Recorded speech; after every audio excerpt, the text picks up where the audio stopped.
Assalamu alaikum. Let's move to the next step of tense learning, and the topic today is future tense. Let's revise with the help of timeline, and I hope you remember how many tenses are there. Yes, they are 3: past, present and future. And what is the next concept? Yes, it is the aspects of actions. Tense means time. The time that has gone is past, that is present is present tense, and the time that has to come is future.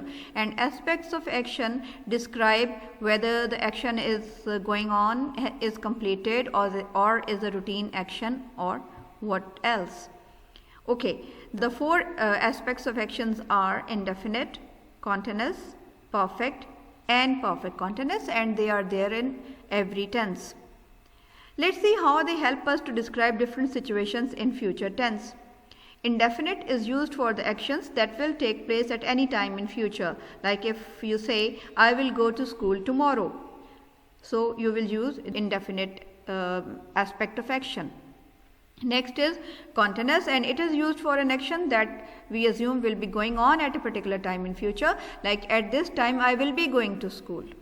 And perfect aspect of action is used for the actions which we assume will have completed by a given time in future, as we say, by this time tomorrow I will have gone to school.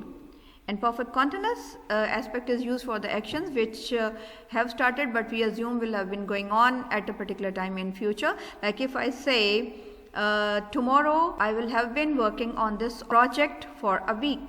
I started the project a week earlier. Tomorrow the week will be over, but the action will still be going on. Let's learn by comparison.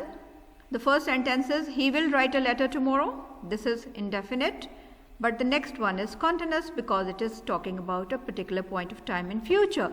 He will be writing a letter at this time tomorrow. Now look at the next sentence. He will have written a letter by this time tomorrow.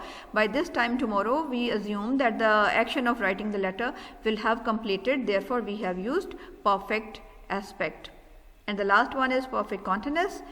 And the sentence is, at 5 o'clock, he will have been writing a letter for 2 hours. Like he would have started 2 hours before, and at 5 o'clock, it would have been 2 hours that he would have been writing a letter. Alright, now copy these sentences or compose them, and in front of every sentence write which aspect of action is used in it. Then mail it to me and I'll be waiting for your response. I hope these 3 lectures would have helped you a lot to understand the difference between tenses and aspects of actions and their proper and accurate usage, because they play a vital role in the correct written and spoken English expression. Until next lesson, Allah Hafiz.